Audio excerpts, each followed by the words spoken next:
Labdien, Brīvības studijas skatītāji! Šodien studijā es, Igors Mēja, un mans sarunu biedrs Aivars Strakšs. Vakar.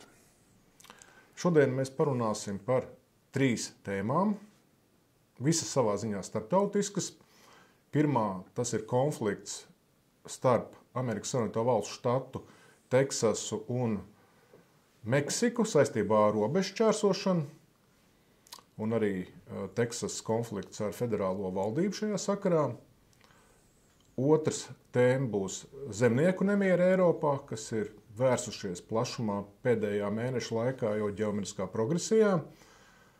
Un trešā tēma, ko mēs gribam apskatīt, ir Saeimas deputātu un uzņēmēju pārstāvju viesošanās Ķīnas Tautas Republikā. Aivar, kāds tev iespējas rodās par to, kas notiek šobrīd uz Teksasas un Meksikas robežas? Man tāds, nekāda īpaša pārsteiguma tur nav. Vienkārši viena daļa amerikāņu, šajā gadījumā Teksasa, viņi negrib, lai tie migranti nekontrolēti nonāktu valstī, un sevišķi viņi nonāktu caur viņu štatu. Jo saprotams, ka migrācija, tur arī ir kaut kāda noziedzība, tur ir sociālas problēmas, nonāk kaut kādi cilvēki bez iztikas līdzekļiem, viņi nezina valodu, nevar strādāt, negrib strādāt. Protams, ka tas rada sociālo spriedzi, un skatoties pēc tiem cipariem, ka tur cilvēki, tāpat kā mūsu Eiropā, šeit tur staigā miljoniem, ir tikai saprotams, ka kaut kādā veidā Teksasas iedzīvotāji grib norobežoties no pārējiem. Ja var ticēt statistikai, tad pēdējo 3 gadu laikā šo robežu ir šķērsojuši apmēram 8 miljoni nelegālie imigranti. Oficiāli tas nekur nav minēts, protams, bet viena pārbēdzēja vai robežu šķērsotāja pārvešanas cena ir $1500. Tādā gadījumā tur nav grūti sarēķināt. Ja? Tie ir kādi 12 miljārdi apgrozījums, kurus kāds nopelna. Nemaz nerunājot par narkotiku trafiku un par iespējumu teroristu iekļūšanu valstī. Jo principā, ja atkal var ticēt tai informācijai, kas ir pieejama, tad šo robežu nešķērso tikai Centrālās Amerikas iedzīvotāji, tur ir arī ķīnieši, krievi, tātad imigranti no tuvo austrumu valstīm. Un kas viņi ir, ko viņi darīs pēc tam Amerikas Savienotajās valstīs, ir viens milzīgs jautājums. Un man personīgi izbrīna, cik lielā mērā Baidena administrācija ļāvusi to darīt. Jo Trumpa projekts uzbūvēt sienu, tā arī netika līdz galam realizēts. Un šobrīd, manuprāt, tas sācinājums, kas ir šajā punktā, viņš iegūst arvien draudīgākas aprises. Jo 25 Amerikas Savienoto Valstu štati, kurus pārvalda republikāņu senatori, ir izteikuši atbalstu Gregam Abbotam, kas ir Teksasas gubernators. Katrā no šiem štatiem ir sava mazā armija. Teksasā vien ir 100,000 cilvēku skaitliski liela nacionālā gvarde. Tagad Baidens piedraudēja, ka ja viņi tur pēkšņi tomēr nepiekāpsies un neļaus šo situāciju mainīt, turpinās būvēt šo te atkal valni pret Meksiku, tad tur var ierasties arī jau federālais karaspēks. Ar ko tas viss, tavuprāt, var beigties?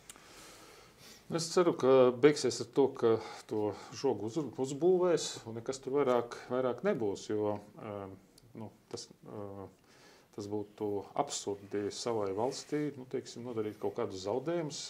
Šī ideja par to, ka tie jāatjauc vietēji iedzīvotāji, vienalga, vai tie būtu amerikāņi vai vācieši vai eiropieši, vienalga, saistīti ar globalizāciju, vienkārši lai samazinātu to sāpju slieksni, ka tās valstis, katrs turās pie savas suverenitātes, un tā pamatdoma ir, ka, ja būs ļoti daudz to iebraucēju, viņiem tur šī valsts vairs nebūs tik mīļa un dārga, tad viņi varētu vairāk iet, vieglāk piekrist tai globalizācijas ideja, bet tā globalizācijas ideja šobrīd... Kur pārstāv demokrāti Amerikā? Jā, demokrāti, protams, bet tā ideja šobrīd viņa nav realizējama, kā mēs skatāmies, jo tā pasaule sadalījusies pa vairākiem poliem. Tas, kas bija iespējams varbūt pirms gadiem 20, kas likās labi un skaisti, tagad vienkārši nav realitātē, viņš nedarbojās, Un tas problēmas jau mums arī pat Eiropā notiek. Es ceru, ka Amerikā uzvarēs veselais saprāts un ka viņi savu valstu spēs vienkārši nosargāt.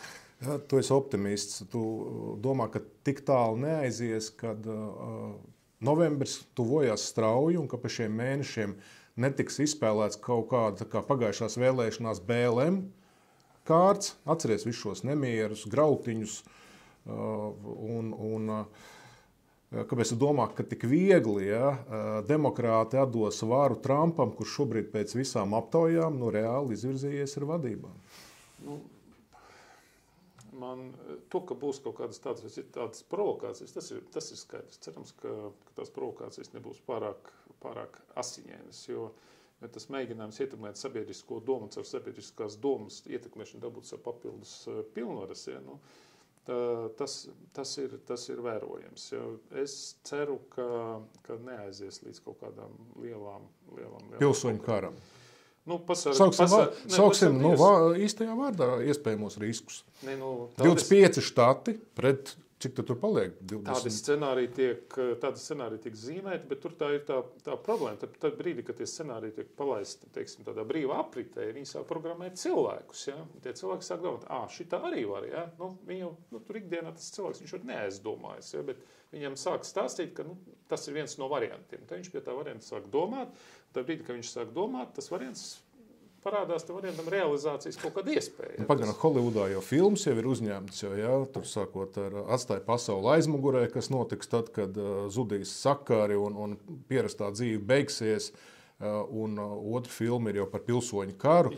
Jā, es dažreiz domāju, kāpēc šādas filmas top, vai tas ir nejauši, vai kaut ko sabiedrību kāds jau grib brīdināt, noskaņot, bet, tu esi optimists un saki, ka tik tālu neaizies, ka tomēr līdz asinīm. Es ceru, ka neaizies, kaut arī par tām filmām, tātad šīs filmas, ir grūti saprast, es noskatījos traileri par to pilsoņu karu, vienkārši viņi trāpies reklāmās un tā.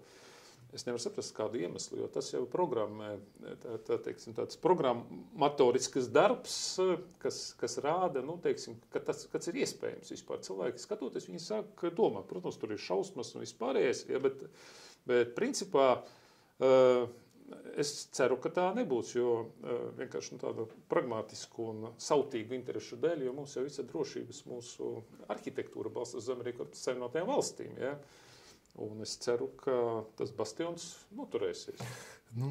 Tas ir labi, ka tu ceri, jo man māc bažas, ka ir vairāk karstie punkti, tuvie austrumi, Ukraina, Krievija, iespējams vēl konflikts Ķīna, Taivāna, tur Gajanas korporatīvā republika Venecuēla, kaut kas tur ap Falklendu salām, atkal Argentīna sāk braukt Britiem virsū, tāda Koreja, Ziemeļkoreja, Dienvidkoreja, katrā zemeslodes galā kaut kādi iespējami konflikti ir iespējami. Bet labi, ir viena tēma, kas tomēr skar mūs vairāk šobrīd, tā ir lauksaimniecība, jo ēst vajag katru dienu, un ja paskatāmies tos nemierus, kas ir sākušies pēdējos mēnešos Eiropā, Vācija, Francija, Beneluks, Poļi, lietuvieši, rumāņi, bulgāri, tik masveidīgu vēršanos pret savām valdībām, attiecībā no lauksaimniecības sektora, es neesmu piedzīvojis. Un tad es sev uzdodu jautājumu, kāpēc tik mērķiecīgi tiek radītas nopietnai nozarei problēmas, ka viņi finansiāli vairs nevar izdzīvot, lai pelnītu, varbūt pat lai izdzīvotu. Kāds ir mērķis tam visam? Un tad es kaut kā atceros 60. 70. gadu Ameriku, kur ļoti daudzas fermeru saimniecības no banku puses tika iedzītas bankrotā. Kā rezultātā radās milzīgas transnacionālās kompānijas, kuras pārņēma šīs zemes vēlāk, tādas kā Monsanto un citas, un kā turpinājums tam bija intensīvā lauksaimnieciskā ražošana un arī lopkopība. Ar stimulatoriem, ar visu tam turpinājums bija fast food, jeb ātrā ēdināšana, un ko mēs redzam, skaistie kauboji, amerikāņi, kas bija tievi, slaidi, vitāli, vienas paudzes laikā pārvērtās par ļoti, maigi izskoties apaļiem cilvēkiem, un viņu bērni jau ir tādi paši. Vai tiešām arī Eiropā grib kaut ko tādu radīt, ja? Jo principā pārtika tā ir veselība. Ko tu par to, Aivar, domā? Pārtika bez veselības, pa priekšu viņa pārtika mēs iegūstam spēkus dzīvot, iegūstam enerģiju. Un pārtika ir viens no tiem pamatnosacījumiem, lai cilvēks vienkārši varētu dzīvot un darboties. Un, protams, ka šāda resursa kontrole dod kaut kādas priekšrocības, ja? Gan finansiālas priekšrocības, gan politiskas priekšrocības. Skatoties, kas notiek Eiropā, protams, ka visiem ir vairāk mazāk ir bažas, un tās bažas ir vairākās plaknēs. Ja? Pirmais jau jautājums ir par to pārtikas drošību. Ja? Teiksim, vai tā Eiropa spēja vai nespēja, vai mēs spēsim, šobrīd mēs spējam paši sevi pabarot, bet vai mēs spēsim nākotnē. Ja? Nākošais šī pārmērīgais, varētu to teikt pat kaut kāds ekofašismas, ja? Jo vēršanās pret piensaimniecību, ja, tikai tāpēc, ka tās govis izdalā metāna gāzes, ja, viņš ir absurds pats par sevi tās govis, cik viņas tur var izdalīt vai neizdalīt, ja, bet, tad tie, kuri tur par to runā, varētu pārstāt lidot ar privātajām lidmašīnām, ja, jo viņu radītais tas kaitējums ir nesamērīgi lielāks. Es šeit redzu vienkārši šajā visā cīņā pret piensaimniecības redzu vēlmi samazināt piena produktu ražošanu Eiropā, šajā teritorijā, un kas būs sekas? Sekas būs pārtikas produktu cenu kāpums no vienas puses, būs lauksaimnieku grimšana nebadzībā, jo, ja uzliks kaut kādas metāna kvotas, ja, tad tas nākošais risinājums būs tas, ka to govi varēs būt mazāk, būs papildus izmaksas. Tas piens varētu būt lētāks. Ja? Viņš varētu būt lētāks arī nekā tagad ir. Ja mēs jau noņemtu vienu daļu no tam nevajadzīgiem ierobežojumiem, kas šobrīd ir salikti lauksaimniecībā. Mēs redzam nākamo soli. Sienāži, tārpi, kāpuri, kas tur viss vēl. Jaunā ēdienkarte, ja? Un cik es saprotu, jau šogad tiek reāli apstiprināts, kad Eiropas robežās pieņems lēmums Eiropas robežās var ļoti daudz specifiskus produktus sākt tirgot. Tas nav šīs te programmas sastāvdaļa, ja? To visu konvenciālo lauksaimniecību, kas ir gadiem pastāvējis, ir pierādījis savu dzīvotspēju, caur vienalga vai caur dīzeļdegvielas cenas pieaugumu vai ar kaut kādām kvotām vai ar kaut ko citu padarīt nerentablu, lai beigās aiziet līdz tam, kur kā es teicu sarunas sākumā par Ameriku, ja, kur ir intensīvā sākās, kur špricē cūkai, lai viņa tur, 3 reizes ātrāk izaug lielu un pieņemās svarā vai lielopam. Ja. Vai šitais te arī nav kaut kas līdzīgs, tikai tur nebūs pat lopi, ja, tur būs, brīnumi visādi.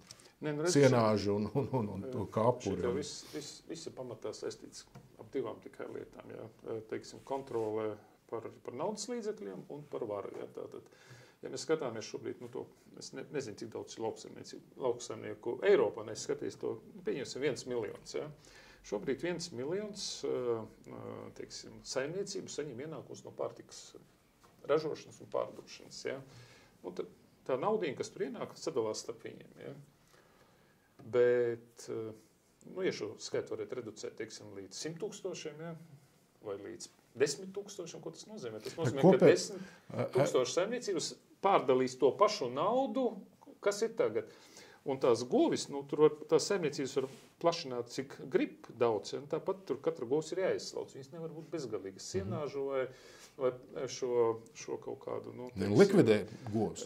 Jā, likvidēt viņas tur pilnīgi nelikvidēs, paši priekš sevi jau atstās, jo paši jau nepirks tos sienāžus tie, kad mums baroja. Es tālu no tādas domas, ka tur tās bagātās ģimenes turpinās, arī lietos sienāžu kaut kādus preparātus, jo tie kukaiņu hitīna atfolki, viņi ir indīgi cilvēki. Kurš viņus tur var nodalīt no tā visā? Principā viņi ir kaitīgi, bet tur tās sienāžu fermas var taisīt bezgalīgi lielas. Ja? Lauksaimnieku kaut kādas tur tās ražojušās saimniecības nevar uztaisīt bezgalīgi lielas. Ja? Un tāpēc kaut kāda kapitāla koncentrācija tur varētu notikt, tas var būt viens no iemesliem. Bet nekādā gadījumā šī pārtikas ierobežošana, šī CO2 un tā tālāk, viņi nav saistīta ar apdraudējumu dabai. Ja? Tur, protams, ir ķimikālijas jālieto uzmanīgi un prātīgi. Ja? Tas ir cits jautājums, bet ne CO2 un ne gosu purkšķi. Ja? Trešais jautājums, kuru es gribēju šodien ar tevi apspriest, ir Latvijas parlamentāriešu delegācijas vizīte Ķīnas Tautas Republikā. Tur bija arī Latvijas Tirdzniecības rūpniecības kameras pārstāvētie uzņēmēji. Ja?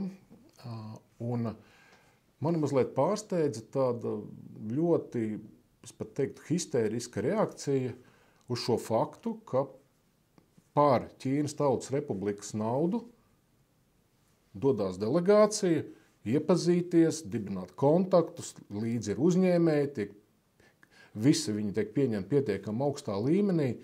Kur šai histērijai ir sāls, tavuprāt? Man to grūti pateikt. Šī histērija notiek, ka viņa rodas tepat uz vietas. Ja mēs paskatāmies, Eiropa, Ķīna jau nav Eiropai kaut kāds ienaidnieks, tas ir lielākais tirdzniecības partneris. Ja Ķīnas un Eiropas apgrozījums gadā ir ar kaut kā 1 triljonu eiro, ja, tad tirdzniecība notiek. Eiropa nevar dzīvot bez Ķīna ražotajām precēm, Ķīna nevar dzīvot bez Eiropas tirgu un bez atsevišķām tehnoloģijām un atsevišķām izēvielām. Ja. Līdz ar to šeit notiek tāda milzīga tirdzniecība, uz kuras, kur ir kaut kādā pragmatiska pamata uzbūvēta. Ja. Mēs savukārt mēs kāpēc uzturam to Ķīnu kā kaut kādu ienaidnieku? Tādā lielajā starptautiskajā telpā nav lielu draugu, nav lielu ienaidnieku, ir tikai intereses, ja, kā teica Čerčils. Ja. Tātad jautājums ir par to, ka šī pārspēlētā, tāda saistība ar Krieviju, un ka tur, un tā mēs ar viņiem tagad netirgosimies, tā mēs pie viņiem tur nebrauksim, ar viņu mašīnas neiegādāsimies, ja, vai kaut ko tur tālāk. Tas jau viss rada kaitējumu Latvijas ekonomikā. Un tas jau būtu ļoti labi, ja mēs būtu bagāta, turīga valsts, bet mēs paši sevi nespējam savu labklājību nodrošināt. Mēs aizņemamies naudu, mēs dzīvojam no Eiropas Savienības subsīdijām, un mēs aizņemamies naudu no tām valstīm, kas ar Ķīnu draudzējas. Ja? Tā skaitā tās valstis pērk gan Krievijas gāzi, gan urāna rūdu un tā tālāk. Ja? Un tad mēs sakam, nē, mēs to visu nedarīsim, ja? bet mēs veicinām aizņemoties citus to darīt. Tā ir tāda milzīga liekulība. Es nevaru saprast, tas provinciālisms. Kas tas tāds ir? Es to saprotu nedaudz citādāk. Es domāju, ka ir kaut kāda šaura cilvēku grupa, kura šeit negrib redzēt vērā ņemamu viņu kontrolē neesošu kapitālu. Tātad viņš pilnībā apmierina šī plūsma, kā tu saki, fondi. Ja, tātad viņi ir atkarīgi tie, kas tur ar šiem fondiem tālāk strādā, šo naudu apgūst, ja, ārējais aizdevums, jo redzi, līdz ko parādītos kaut kas nopietni šeit, es runāju vismaz par miljardu, nenoliedzami tas atstātu iespēju arī uz Latvijas politisko vidi. Un tā kā viņi histēriski baidās no jebkādas konkurences politikā, mediju vidē, tad es domāju, tā histērija drīzāk kājas aug no turienes. Paskatīsimies, tagad jau mums ir milzīga investīcija, 3 miljardi apsolīt Rīgas brīvostas teritorijā, tur visu pārbūvēt no arābu, magnātu puses. Ja, paskatīsimies, tad jau viņus apnokodīs. Tā, šodienai tā kā laikam pietiks. 3 jautājumus, kas bija pieteikti, mēs tādā ātrā tempā esam izrunājuši. Turpinājums sekos. Mēs esam mazliet arī tādu izdomājuši jaunu formātu, bet par to parunāsim citreiz. Paldies, ka skatījāties. Visu labu!